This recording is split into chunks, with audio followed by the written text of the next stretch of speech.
নমস্কার ভিউয়ার্স, আজ আমরা আপনাদের দেখাচ্ছি কিভাবে ড্রাগন ফ্রুটের ডাল থেকে চারা তৈরি করতে হয়।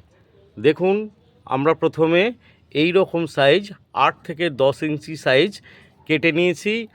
তারপরে মাথার দিকটা আমরা স্যাব লাগিয়ে দিয়েছি, আশা করি আপনারা দেখতে পাচ্ছেন।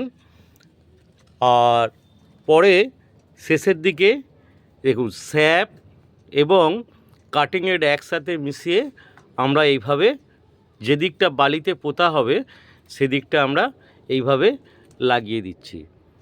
এরপরে আমরা 2 দিন রেখে দেব, তারপরে মোটা বালিতে আমরা এটা লাগাবো। লাগিয়ে 15 থেকে 20 দিন রাখবো, তখন দেখবেন খুব সুন্দর শেকড় হয়ে গেছে।